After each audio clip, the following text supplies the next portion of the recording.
80년대 말에 구소련의 어느 도시에서 한 목사님이 비밀 예배처를 방문할 기회를 얻었다고 합니다. 당시 공산국가 소련에는 예수를 믿는다는 것, 그리고 하나님께 예배한다는 것이 다 금지되어 있었고, 예배하면 다 잡혀갈 수밖에 없는 그런 상황 속에 있었어요. 목사님이 예배처에 가보니 예배를 드리기 전부터 성경을 통독하면서 성도들이 다 울고 있더래요. 울면서 예배가 시작되었고 그 울음은 예배 끝까지 그치지 않았답니다. 낡은 풍금으로 반주하는 몇몇 되지 않은 그 성가대의 송영의 찬양 가운데서 울음은 그치지 않았고, 찬송 중에도 계속 울음은 섞여 나왔답니다.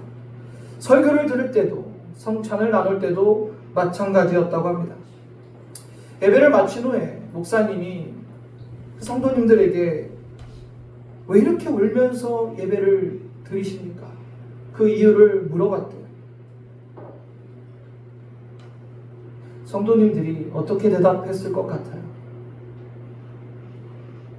이 세상에서 드리는 마지막 예배일 수도 있기 때문입니다. 그러니 눈물이 안 날 수가 없죠. 여러분, 분명한 것은 이 비밀 예배처에서 예배하는 성도들의 마음은 온전히 하나님을 향해 있었다는 거죠. 우리가 드리는 이 예배는, 우리의 마음은 지금 어떠한 모습입니까? 여러분은 어떤 마음으로 이곳에 앉아 계십니까? 생텍쥐 메리의 어린 왕자라는 책에 이런 말이 나옵니다. 내가 오후 4시에 온다면 나는 오후 3시부터 행복할 거야. 여러분은 매주 예배에 어떠한 모습으로 나오고 계십니까? 이 예배가 정말 기다려지시고, 예배에 나오기 전부터 한 주간 여러분 예배를 생각하면 행복하십니까? 하나님께 예배함이 여러분에게 가장 큰 행복이 되십니까? 오늘 내가 드려지는 이 예배는 과연 하나님이 받으시는 예배입니까? 내가 수십 년 신앙생활을 하고 교회를 다녔어도 내가 예배를 드렸다고 드렸는데 하나님이 받지 않으신다면 그것보다 더 큰 비극이 어디 있겠습니까? 여러분, 예배는요, 어떤 행사나 의식이나 세레머니가 아니에요. 오늘날 교회를 보면 뭔가 큰 행사를 하고 큰 의식을 하면 예배를 잘 드렸다라고 생각하는 모습들도 있는 것 같아요. 많은 사람들이 모여 장엄하게 찬양을 하고 수많은 성가대와 오케스트라가 하나님께 찬양을 올리면 그 예배가 대단히 좋은 예배고 위대한 예배고 하나님이 다 받으시는 예배가 될까요? 사람들은 예배 의식을 잘 치렀다고 생각할 줄 모르겠지만 예배를 받으시고 안 받으시고는 하나님이 결정하십니다. 예배 형식이 중요할까요? 전통적인 예배, 열린 예배, 어떤 형식이 하나님이 더 좋아하는 형식일까요? 하나님이 받으시는 예배, 그 예배가 무엇인지 오늘 함께 우리가 좀 고민해 봤으면 좋겠어요. 우리가 드리고 싶은 대로 드리는 것이 예배가 아니라 하나님이 받으시고 싶은 것을 드리는 것이 예배인 것입니다. 오늘 본문에 보면 하나님께서 받으시는 예배가 있고 받지 않으시는 예배가 있음을 우리는 확인할 수 있어요. 여러분, 기억하십시오. 어쩌면 내가 드리는 예배가 하나님이 받지 않으실 수도 있다는 거예요. 우리는 이것을 매우 엄중하게 받아들여야 됩니다. 아담과 하와가 하나님께 불순종하고 에덴 동산에서 쫓겨난 후에 처음으로 아들을 낳았습니다. 그 아들이 누구죠? 바로 가인이죠. 오늘 본문 1절에서 2절을 함께 읽어보겠습니다. 아담이 그의 아내 하와와 동침하매 하와가 임신하여 가인을 낳고 이르되 내가 여호와로 말미암아 등남하였다 하니라. 그가 또 가인의 아우 아벨을 낳았는데 아벨은 양치는 자였고 가인은 농사하는 자였더라. 하와는 가인을 낳은 후에 내가 여호와로 인하여 등남하였다라고 말했어요. 그 아들은 아담과 하와에게 매우 특별한 축복이었어요. 가인이라는 이름은 얻다, 얻음이라는 뜻이에요. 에덴 동산에서 쫓겨난 아담과 하와가 자녀를 잉태하고 등남함으로 말미암아 생육하고 번성하라는 하나님의 축복이 여전히 그들에게 이어지고 있음을 우리는 확인할 수 있어요. 그리고 오늘 본문에 첫째 아들 가인과 둘째 아들 아벨이 등장합니다. 그리고 이 두 아들의 직업이 소개가 되고 있는데 그들의 직업은 무엇이었죠? 가인은 농사 짓는 사람이었고 아벨은 양치는 사람이었어요. 이어서 본문은 가인과 아벨의 예배에 대해서 기록을 하는데 우리가 오늘 좀 주목해야 되는 부분이 이 두 사람이 다 하나님께 예배를 드렸는데 아벨의 예배는 하나님이 받으셨는데 가인의 예배는 받지 않으셨다는 거예요. 똑같이 하나님께 제사 예배를 드렸는데 왜 아벨의 제사는 받으시고 가인의 제사는 받지 않으셨을까요? 첫 번째로 우리가 생각해 볼 부분은 재물의 문제였을까입니다. 재물 때문에 하나님께서 가인의 제사는 받지 않으셨을까? 우선 우리가 알다시피 가인은 농사를 지었고 아벨은 양을 쳤어요. 그리고 시간이 흐른 후에 수확을 얻게 되죠. 각각 수고한 소산을 제물로 가지고 하나님께 나아갑니다. 본문 3절부터 5절을 함께 보시겠습니다. 세월이 지난 후에 가인은 땅의 소산으로 제물을 삼아 여호와께 드렸고, 당연하겠죠. 농사를 지은 아벨은 땅의 소산으로 하나님께 제물을 드렸어요. 가인은, 그렇죠. 아벨은 양을 치는 자기 때문에 양의 새끼로 하나님께 제물을 드렸어요. 그런데 5절에 보면 가인과 그의 제물을 하나님이 받지 않으셨다라고 성경은 기록합니다. 한마디로 가인이 드린 예배를 받지 않으셨다는 거예요. 하나님이 육식을 좋아하셔서 양으로 드린 제물만 받으셨을까요? 그렇지 않겠죠. 이 부분에 대해서 신학자들과 설교자들이 많이 주장하는 부분 중에 하나를 나누고자 해요.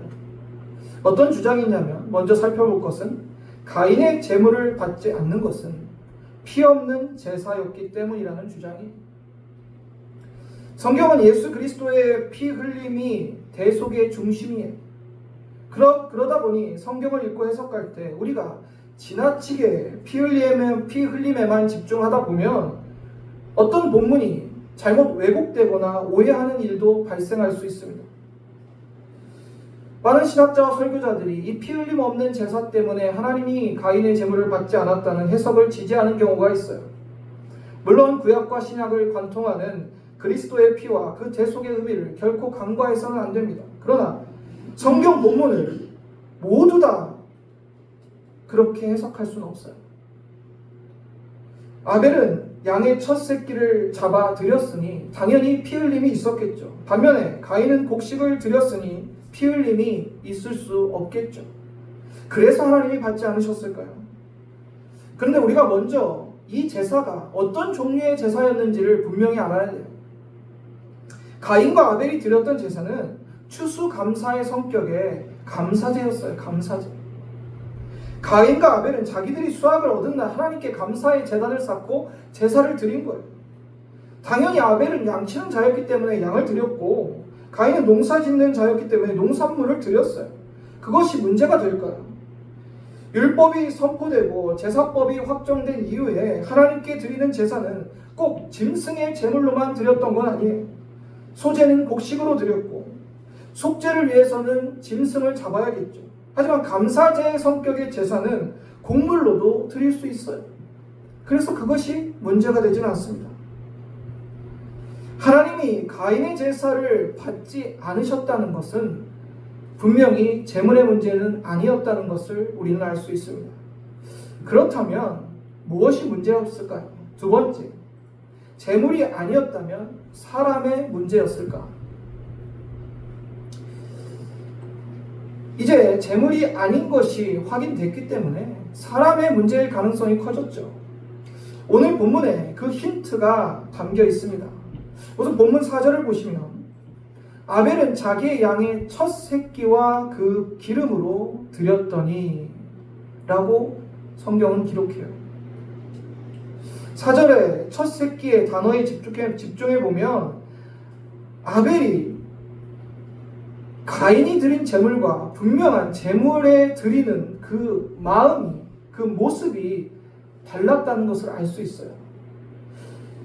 좀 더 구체적으로 말한다면 아벨은 자신이 얻은 첫 수확의 결실 가운데 첫 번째 것을 구별하고 준비해서 하나님께 드렸다는 거예요.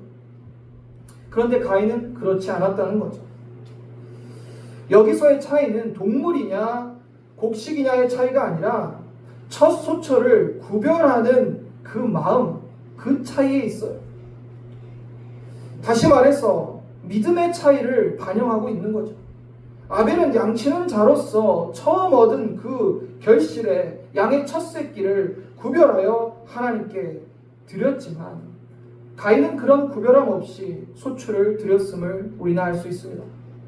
결론적으로 가인과 아벨의 제사의 차이는 결국 제사를 드리는 자의 그 마음과 믿음의 차이였어요.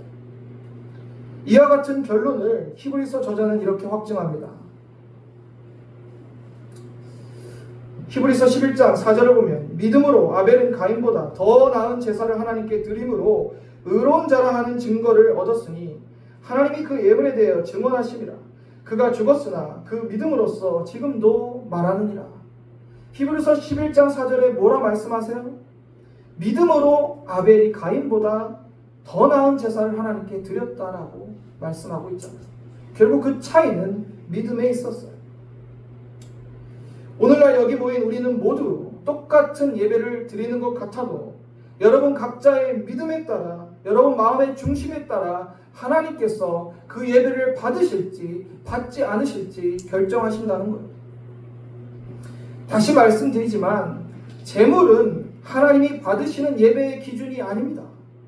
여러분이 얼마나 큰 헌금을 하는지 또 어떤 헌물을 드리는지 그것이 중요한 것이 아니라 중요한 것은 그것을 구별하여 드리는 여러분의 믿음과 마음이에요. 저희 가정은 항상 11조 주정헌금, 지정헌금을 한 달 전에 미리 준비합니다.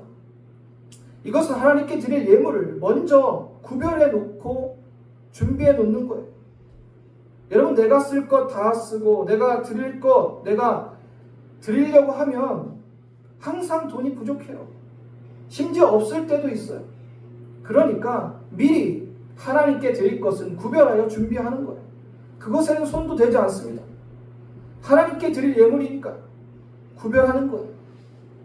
저희 부부도 결혼 초기에는 헌금 생활 제대로 못했어요. 미리 준비하지도 구별하지도 않고 주일날 부랴부랴 헌금했던 기억이 나요. 그런데 놀라운 것은 결혼 초에 늘 돈을 버는 것 같아도 어렵고 돈이 새어나가는 일들이 많았어요. 경제적으로 많은 어려움을 겪었어요. 그런데 하나님 것을 미리 구별하고 미리 준비하고 드리니까 그 이후로는 부족함이 없이 우리의 쓸 것을 채워주시는 하나님을 경험하게 되었습니다. 사랑하는 성도님들, 하나님은요 재물이 아니라 그 재물을 드리는 자를 보십니다. 아무리 헌금을 많이 드려도 준비되지 않은 헌금, 구별되지 않은 헌금 하나님 받지 않으세요. 그러한 예배도 받지 않으심을 우리는 기억해야 됩니다. 본문 5절을 보시면 가인과 그의 재물을 받지 아니하신지라. 결국 하나님께서는 준비되지 않고 구별되지 않았던 가인의 재물을 받지 않으셨죠. 그러자 가인은 아벨의 예배는 받으시고 자신의 예배를 받지 않으신 하나님께 분노를 표합니다. 가인은 하나님이 부당하다라고 생각했어요.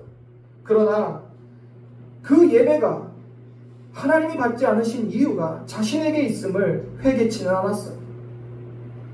이러한 가인에게 하나님께서 그의 분노가 합당하지 않음을 말씀하시고 오늘 본문 6절 7절에 이렇게 기록하고 있습니다. 여호와께서 가인에게 이르시되 내가 분하여 함은 어찌 됨이냐 안색이 변함은 어찌 됨이냐 내가 선을 행하면 어찌 낯을 들지 못하겠느냐 선을 행하지 아니하면 죄가 문에 엎드려 있느니라 죄가 너를 원하나 너는 죄를 다스릴지니라. 하나님께서 예배를 받으시지 않은 이유는 재물이 아니라 드린 사람의 문제였음을 깨우쳐 주시는 거예요. 가인은 믿음의 삶이 수반되지 않은 예배를 드렸고 하나님은 받지 않으셨다는 거예요. 아벨의 삶과 가인의 삶은 제사와 곧 예배와 연결이 됩니다. 삶이 동반되지 않은 제사는 하나님이 받지 않으세요. 믿음 없는 제사도 받지 않으시는 거죠. 본문 4절, 5절 다시 한번 보시겠어요. 아벨은 자기도 양의 첫 새끼와 그 이름으로 드렸더니 여호와께서 아벨과 그의 제물을 받으셨으나 5절 가인과 그의 제물은 받지 아니하신지라. 여러분 여기서 굉장히 중요한 진리가 담겨 있어요. 4절 5절을 살펴보면 아벨과 그의 제물, 가인과 그의 제물이라고 분명히 말씀하고 있습니다. 즉 제물과 사람이 분리되지 않는다는 거예요. 즉 제물을 드린 사람이 믿음의 삶을 살지 않는 상태에서 하나님께 예물만 드린다고 받지 않으신다는 거죠. 그러므로 우리가 기억해야 되는 것은 우리가 주일날 테크노 4로 137 2층 205 이 아가페 교회에서 예배 드린다는 것이 여기서만 드리는 예배가 된다면 하나님께서 받지 않으신다는 거예요. 무슨 말이냐? 여러분의 삶에 예배자로 살아가지 않으면서 그냥 주일날 11시에 이곳에 모여서 하나님 우리 예배 드려야 하고 예배만 드린다고 해서 그 예배가 예배되는 게 아니라는 거죠. 여러분이 회사원이라면 여러분의 일하는 사무실이 예배의 자리가 돼야 되고 여러분이 자영업을 하고 있다면 여러분의 사업장이 예배의 자리가 돼야 돼요. 여러분이 주방장이라면 여러분이 요리하는 그 주방이 예배의 자리가 돼야 되는 거예요. 학생이라면 공부하는 그 교실이 예배의 자리가 돼야 돼요. 예배를 드린다고 다 예배자가 되는 것이 아니라 예배자가 드리는 것이 예배인 거예요.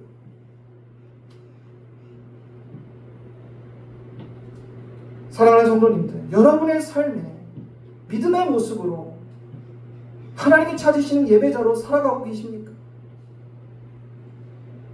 그러한 삶을 살지 않고 주일날 이곳에 와서 앉아서 내가 예배 드린다고 예배하고 있다라고 생각하지만 그것은 우리의 착각일 수 있다는 거예요.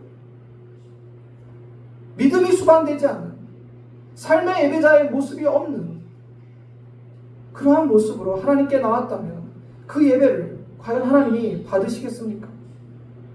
내가 세상에서는 내 마음대로 내 하고 싶은 대로 살아가고 하나님 말씀과는 전혀 상관없이 살아가다가 그냥 주일날 한번 이곳에 와서 예배합니다 하고 해서 그게 예배가 될까요?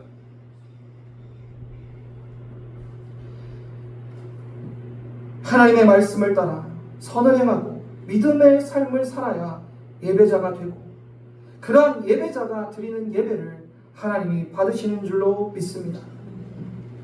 우리가 살펴보았던 것처럼 가인의 예배는 잘못된 예배였어요. 재물의 문제가 아니라 사람의 문제였죠. 하나님이 받지 않으시는 5가지 예배라는 글을 본 적이 있어요. 첫 번째는 구원의 은총과 구원의 은총에 감격과 감사로 응답하지 않는 예배. 나를 사랑하사 이 땅에 오신 예수님의 그 사랑과 희생을 우리가 깨닫고 응답하는 것이 그 성도의 예배의 모습인 거예요. 두 번째는 항상 무엇인가 받으려고 하는 예배. 하나님, 내가 오늘 이 예배에 나왔으니까 나에게 무언가 나의 필요를 주시옵소서. 여러분, 하나님께 예배하는데 그 어떤 조건이 걸려서도 안 돼요. 예배는 우리가 하나님께 받은 은혜에 감사함으로 드리는 거지 내가 무엇인가 얻기 위해 드리는 것이 아닙니다.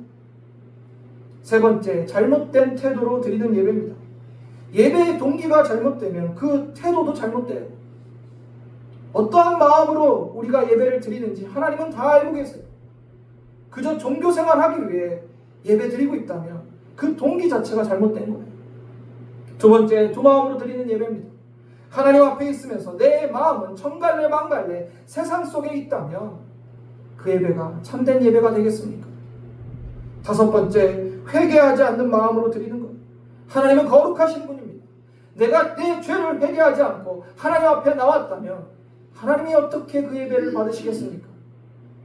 사랑하는 성도님들, 하나님께서 왜 가인의 예배를 받지 않으셨는지 잘 기억하시길 바랍니다. 먼저 여러분이 삶의 예배자가 되셔야 돼요. 여러분의 삶 가운데 예배자가 되지 못한다면 주일날 한번 예배 자리에 나왔다고 그 예배를 받으신다라고 우리가 어떻게 확신할 수 있겠어요? 예배를 할 때 오직 하나님께 초점을 맞추고 하나님의 은혜에 감사하며 반응하며 하나님께 나의 모든 것을 드릴 수 있는 예배자가 되시기를 주님의 이름으로 축원합니다.